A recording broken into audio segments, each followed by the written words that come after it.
Hey guys, welcome back to Vellatt Pokker. അപ്പോൾ video first time കാണുന്നവർ ഇപ്പോഴും സബ്സ്ക്രൈബ് ചെയ്ത് വെച്ചോ.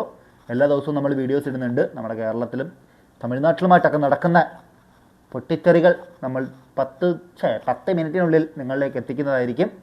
സോ അപ്പോൾ എല്ലാവരും സബ്സ്ക്രൈബ് ചെയ്ത് വെച്ചോളൂ. അപ്പോൾ ജനനായകൻ, ഓക്കെ, അപ്പോൾ നമ്മൾ പ്രതീക്ഷയോടെ കാത്തിരുന്ന ജനനായകൻ പടം ജനുവരി 9 റിലീസാവാനിരുന്ന പടമാണ്.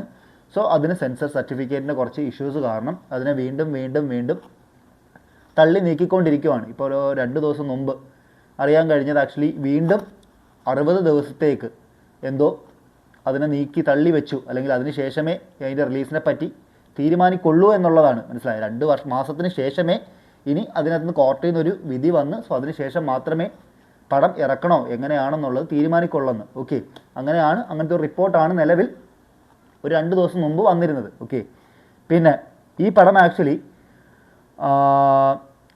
നമ്മുടെ ഡിസംബർ 22 ഇത് ആക്ച്വലി ഈ സെൻസർ ബോർഡിൻ്റെ ഭാഗത്തുനിന്ന് ഈ പടത്തിന് വേണ്ടിയിട്ട് ഒരു സെൻസർ സർട്ടിഫിക്കറ്റ്, അതിൻ്റെ സെൻസർ സർട്ടിഫിക്കറ്റിൻ്റെ മെയിൽ ഈ പടം അൺറെസ്ട്രിക്റ്റഡ് ആണ്, നിങ്ങൾക്ക് ഈ പടം തിയേറ്ററിൽ ഇറക്കാം എന്നുള്ളൊരു മെയിൽ പോയിരുന്നു. ഓക്കെ, അതിൻ്റെ അടിസ്ഥാനത്തിലാണ് ജനനായകൻ്റെ ഓഡിയോ ലോഞ്ച് ചെയ്തതും. അതേപോലെ എല്ലായിടത്തും അത്യാവശ്യം ആ പടം ഓടുന്ന എല്ലാ സ്ഥലത്തും ഇവരതിൻ്റെ പ്രൊമോഷൻസ് കാര്യങ്ങളെല്ലാം ചെയ്തിരുന്നു. ഓക്കെ, സോ അത് ചെയ്ത് അതിനിടയ്ക്കായിട്ടാണ്, അതായത് ഈ പടം ഇറങ്ങുന്നതിൻ്റെ 2-3 ദിവസം മുമ്പാണ് ഇങ്ങനൊരു ബ്ലോക്ക് ഇവരിട്ട് കൊടുത്തത്. ഓക്കെ, സെൻസർ ബോർഡിൻ്റെ അവർ ഓൾറെഡി ഒരു മെയിൽ അയച്ചിരുന്നു. സോ അതിനുശേഷം ആ പടത്തിനകത്ത് എന്തൊക്കെയോ കുറച്ച് പ്രോബ്ലംസ് ഉണ്ട് എന്ന് പറഞ്ഞിട്ട് അവർ വീണ്ടും അതിനെ ഒഴിവാക്കി. ഓക്കെ, അങ്ങനെയാണത് കോർട്ടിലായത്. സംഭവം കേസ് ഇപ്പം നിലവിൽ കോർട്ടിൽ ഓടിക്കൊണ്ടിരിക്കുന്നത്. അപ്പോൾ ഇവർ പറഞ്ഞ ഇഷ്യൂസ് എന്ന് വെച്ചിട്ടുണ്ടെന്നുണ്ടെങ്കിൽ ഒന്ന് കാസ്റ്റിൻ്റെ ഒരു ഇഷ്യൂവും, അതേപോലെ എന്തോ ജാതികളെപ്പറ്റി സംസാരിക്കുന്നു എന്നുള്ളൊരു ഇഷ്യൂവും, അതേപോലെ മിലിറ്ററിയെ സംബന്ധിച്ചിട്ട് എന്തോ ഒരു ഇഷ്യൂവും നിലവിൽ ഇതിനകത്ത് പറയുന്നുണ്ട്.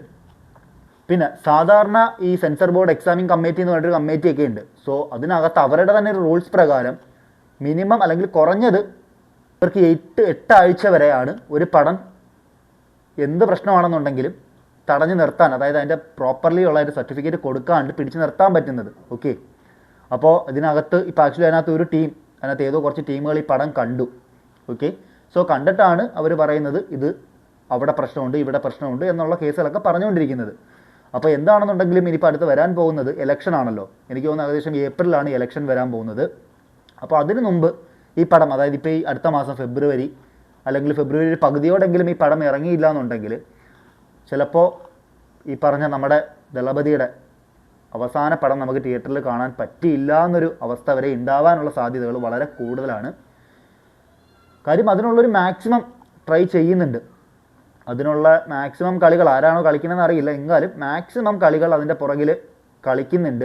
അപ്പോൾ ആക്ച്വലി എന്തെങ്കിലും ഇതിനകത്ത് ആക്ച്വലി ഒരു പോസിബിലിറ്റീസ് ഉണ്ടെന്നുണ്ടെങ്കിൽ അത് ഈ പറഞ്ഞതുപോലെ ഇതുവരെയും സുപ്രീം കോർട്ടിൽ ഇത് പോയിട്ടില്ല എന്ന് എനിക്ക് തോന്നുന്നുണ്ട്.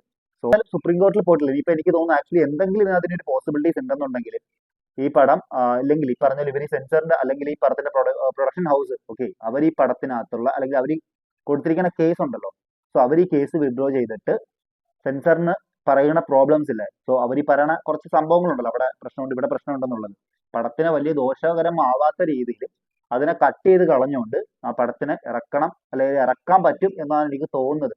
സോ ഇനിയിപ്പോൾ അങ്ങനെ ചെയ്യാൻ പറ്റുള്ളൂ എന്നാണ് എനിക്ക് തോന്നുന്നത്. മാക്സിമം ഇവർ വലിച്ചുകൊണ്ട് പോകുന്നുണ്ടോ, മനസ്സിലായോ? മാക്സിമം ഇവരെ കൊണ്ട് പറ്റുന്നത് പോലെ, ഞാൻ പറഞ്ഞില്ലേ ഈ പറഞ്ഞതുപോലെ ഓൾമോസ്റ്റ് ഏപ്രിലിൽ ഇലക്ഷൻ ആണെന്ന് തോന്നുന്നുണ്ട് തമിഴ്നാട്ടിൽ. സോ അതിനുശേഷമൊക്കെ ഈ പടം ഇറക്കുക എന്ന് പറയുന്നത് ഭയങ്കര സ്ട്രഗിൾ ഉള്ള ഒരു കാര്യമായിരിക്കും. ആ ഒരു സമയത്തൊക്കെ ഈ പടം ഇറക്കണം എന്നുണ്ടെന്നുണ്ടെങ്കിൽ ഈ പറഞ്ഞതുപോലെ അടുത്ത മാസം ഫെബ്രുവരി ഒരു പകുതിക്കെങ്കിലും ഈ പടം നമുക്ക് റിലീസാക്കാൻ പറ്റിയില്ല എന്നുണ്ടെങ്കിൽ, ഈ പടം അവർ റിലീസാക്കിയില്ല എന്നുണ്ടെങ്കിൽ പിന്നെ ഈ പടം ഇറക്കുക എന്ന് പറഞ്ഞത് ഭയങ്കര ഇമ്പോസിബിൾ ആയിട്ടുള്ള ഒരു കാര്യമായിരിക്കും എന്ന് എനിക്ക് തോന്നുന്നുണ്ട്. ആക്ച്വലി ഞാനൊക്കെ ഒരു വിജയ് ആരാധന, ഭയങ്കര വിജയ് ഫാനാണ്. കാര്യം ഞാനൊക്കെ 90s ആണല്ലോ. സോ ആ ഒരു കാലത്തിൽ വന്നവർക്ക് അറിയായിരിക്കും നമ്മുടെയൊക്കെ എല്ലാത്തിലും ഒരു പാർട്ടായിരുന്നു വിജയ് എന്ന് പറയാം. അതെങ്ങനെയാന്ന് വെച്ചാൽ ഇപ്പോൾ നമ്മളൊക്കെ സ്നേഹിക്കുന്ന സമയത്ത് നമുക്കൊക്കെ ലൈനും കാമുകിമാരൊക്കെ ഉണ്ടാവുന്ന സമയമൊക്കെ ഉണ്ടല്ലോ, ആ സമയത്തൊക്കെ ഒരു വിജയ് പാട്ട് പോലും കേൾക്കാത്തടത്തിന് ഉണ്ടാവൂല. പിന്നെ ഒരു ഫാമിലി ആയിട്ടിരുന്ന് ഒരു പടം കാണുമെന്ന് കൂട്ടിക്കോ, മോസ്റ്റ്ലി ഒരു വിജയ് പടമെങ്കിലും ഒരുമിച്ചിരുന്ന് കാണാത്തൊരു ഫാമിലി ഉണ്ടാവില്ല. സോ അങ്ങനെയൊക്കെ എല്ലാത്തിലും ഒരു പാർട്ടായിരുന്നു. സോ എന്താണെങ്കിലും ലാസ്റ്റ് പടം അത് തിയേറ്ററിൽ പോയി കാണണം എന്നുള്ളതൊരു ഭയങ്കര ആഗ്രഹമായിരുന്നു. സോ എന്താണെങ്കിലും ഇനിയിപ്പോൾ കറക്റ്റായിട്ട് ആർക്കും അറിയില്ലടാ എന്താണ് ഇതിന്റെ അവസ്ഥ, അല്ലെങ്കിൽ ഇനി എപ്പോഴാണ് ഇത് ആരും കൃത്യമായി പറയുന്നില്ല. മനസ്സിലായി. ഇതിന് കൃത്യമായ ഒരു ഡേറ്റോ കാര്യങ്ങളോ ഒന്നും പറയുന്നില്ല. ഇതിനെ മാക്സിമം എത്രത്തോളം പോസ്റ്റ്പോൺ ചെയ്ത് കൊണ്ടുപോകാൻ പറ്റുമോ അത്രത്തോളം മാക്സിമം നാനാഭാഗത്തുനിന്നും ആൾക്കാർ ട്രൈ ചെയ്യുന്നുണ്ടെന്നുള്ളതാണ് അതിന്റെ ഏറ്റവും വലിയ യാഥാർത്ഥ്യം. അവസാനത്തെ പടം തിയേറ്ററിൽ പോയി പുള്ളിയുടെ കാണുക എന്ന് പറഞ്ഞാൽ അതൊരു വൈകാരിക നിമിഷമായിരിക്കും അല്ലേ. എന്താണെങ്കിലും കാത്തിരിക്കാം, എന്താണ് ഇനി അവസ്ഥ എന്നറിയില്ല. ഇനിയും കാര്യങ്ങളൊക്കെ ഇങ്ങനെ മാറി മാറി വന്നുകൊണ്ടിരിക്കുക. മനസ്സിലായി.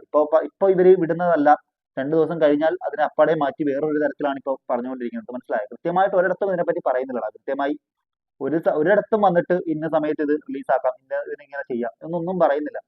എന്തായാലും ഇതൊക്കെയാണ് ഇഷ്യൂസ് എന്ന് പറയുന്നത്. സോ എനിവേ നമുക്ക് എന്തായാലും കാത്തിരുന്ന് കാണാം ഇനി എന്താകും എന്നുള്ളത് ജനനായകൻ. ഓക്കെ, അപ്പൊ എന്തായാലും എല്ലാവരും സബ്സ്ക്രൈബ് ചെയ്ത് വെച്ചോ. ബൈ.